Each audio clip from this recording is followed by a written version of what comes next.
the VA is worthless, and now they're adding new disabilities to the claim I already filed, and I didn't even ask them to do it.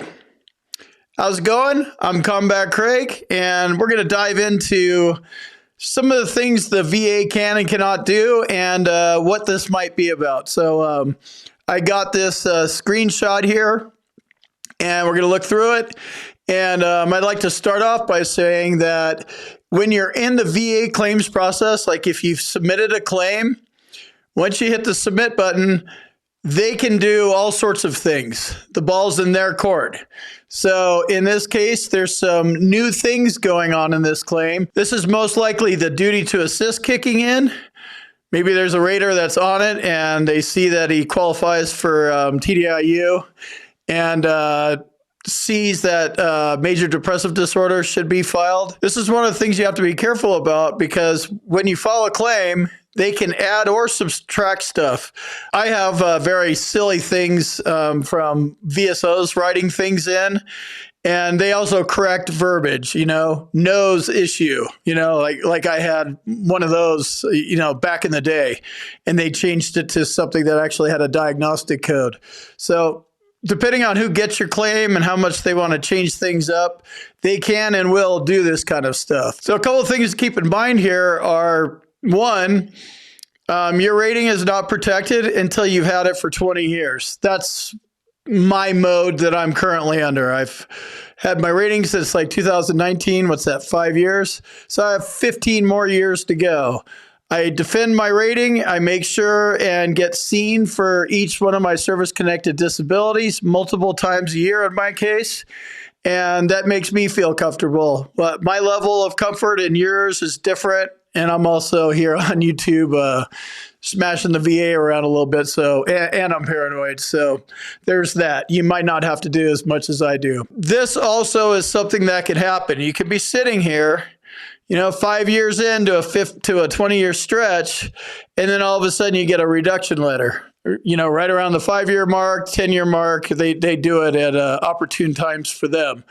So anytime the VA wants to, they can go in and mess around with your records.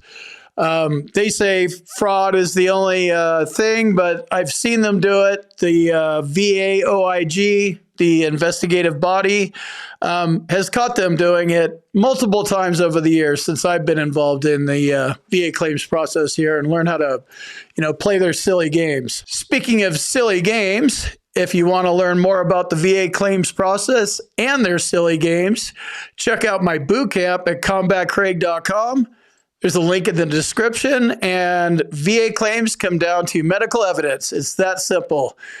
If it's complicated, you may need a lawyer, but the lawyer is going to go get a doctor because they all still come down to medical evidence. So if you need medical evidence like a nexus, current symptoms, diagnosis, check out my med team.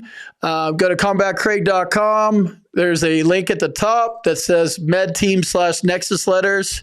Fill out the information, and my med team will see if they can help you out. They're usually pretty quick about pointing that stuff out. All right, so here's what we have here. We have a compensation claim that was initiated January 20th, so a couple months ago.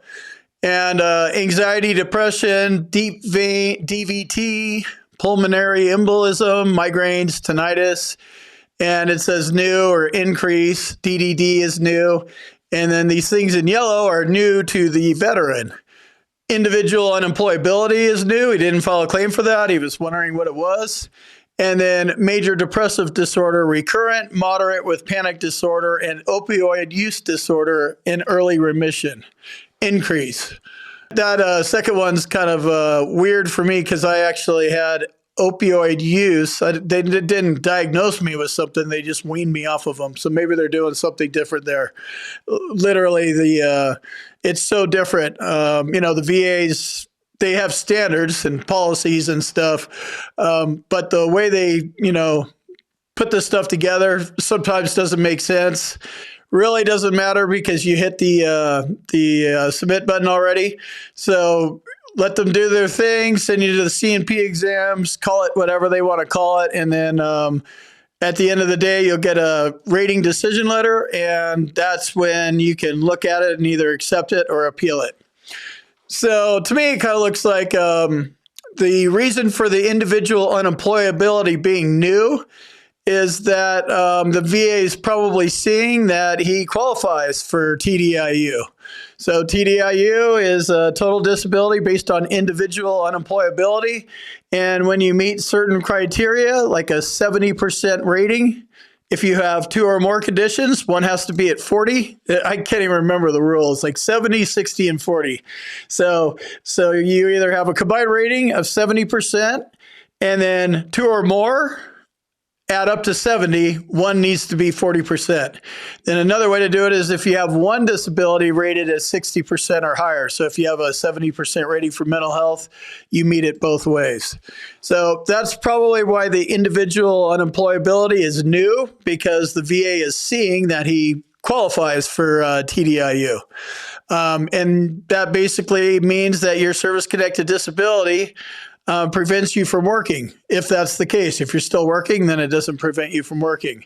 You can still muscle it out. I get it. There's a lot of people that can't go full TDIU for a lot of different reasons, but it's worth looking at. And these disabilities don't get better with age, in my experience.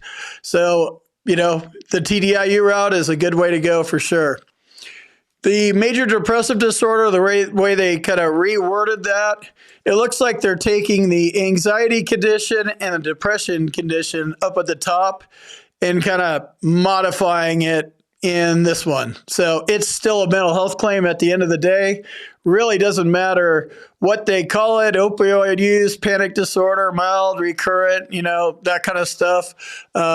Recurrent is a common word. It definitely must be a chronic condition to win any VA disability claim, because they don't pay for acute. Acute is, a broken foot or something that lasts for 6 months. Chronic is 6 months and beyond, like your entire life. If you want to learn more about the VA claims process and their silly games, check out my boot camp at combatcraig.com. There's a link in the description, and VA claims come down to medical evidence. It's that simple. If it's complicated, you may need a lawyer, but the lawyer is going to go get a doctor, because they all still come down to medical evidence. So if you need medical evidence, like a nexus, current symptoms, diagnosis, check out my med team. Go to combatcraig.com. There's a link at the top that says med team /nexus letters. Fill out the information. So on this one, it looks like they're combining all the mental health stuff together, which is fine, because that doesn't change your strategy. If you're going with anxiety and depression, then you would still be going after your degree of social and occupational impairment. For me, it's deficiencies in most areas, and that's a 70% rating. That's where the ratings come from. Make sure you study up on the mental health rating criteria so you know where you are and what you're going for. So it doesn't really matter what they call it. Make sure you're talking about how your mental health conditions, whatever they are, whatever they say they are, how they, affect your social life, like with the wife and the kids not talking to you, and your awkwardness around people and cameras all over the house and hiding in basements and, stuff I do. And then other stuff that I've done, occupational impairment. I've been fired from every single job, including the Air Force when I got kicked out. So every job I've had since I was 21, I've been kicked out of, and, I run this channel, so I wouldn't be surprised if I fired myself here, but I'm not trying to do that, So it depends. You could have either one: social impairment or occupational impairment, or both, whichever one you have.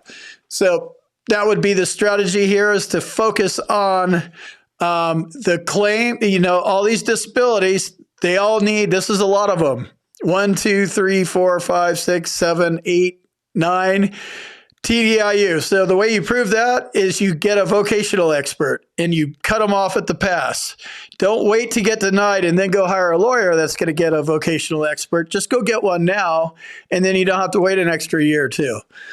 There looks like they're going to combine these mental health things into one, but you still need a current diagnosis, current symptoms, and a nexus, linking these things to your active duty service. I don't know if this is going to be a secondary claim or looks like the depression is renamed and they're going for an increase. So when it's new, you have to establish service connection. We're talking direct service connection, secondary, pre-existing, presumptive, and 1151 claims. And on the increase, you've already won the diagnosis and the nexus. So we're just working on the symptoms. That's filled out by your doctor on a DBQ, and it's definitely going to be filled out by their guy on their guy's DBQ.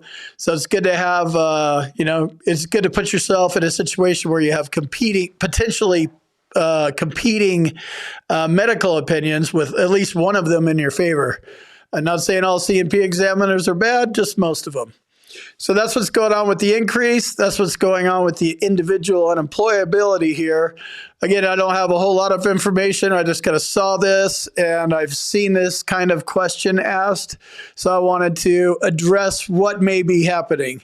At the end of the day, we don't really know what's happening.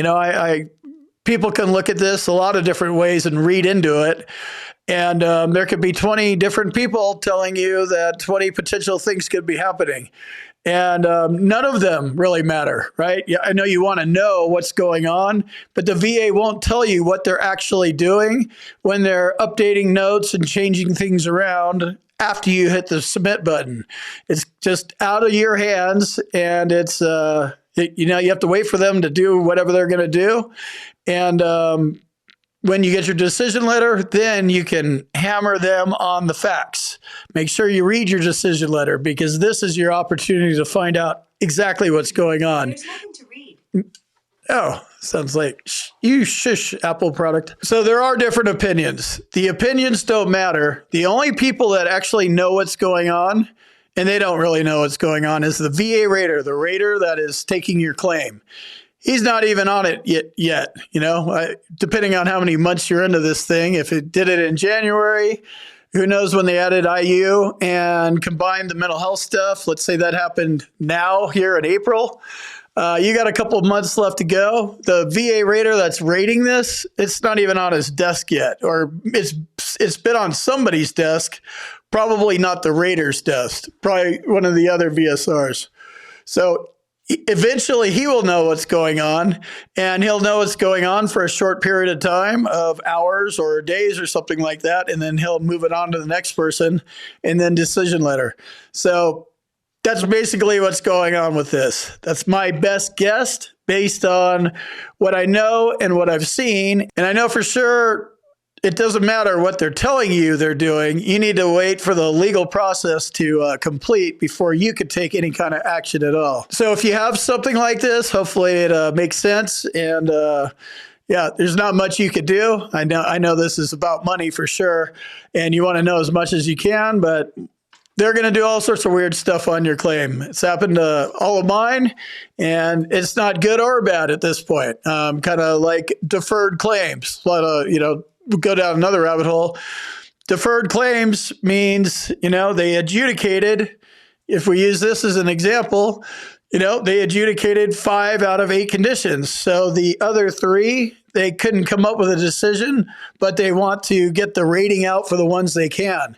So deferred just means it's deferred. It's not good or bad. It's just going to take them more time. How much more time? Who knows? They determine how much of our, precious time sitting here waiting, they're going to take up. They'll get to it when they get to it, kind of thing. So leave me a comment if you have any questions like this, where you see some shifting going on in the middle of a claim, like they've started switching things around. And if you want to learn more about the process, or you need medical evidence, go to combatcraig.com. My boot camp's there, med team's there. And I'll see you guys in the next video.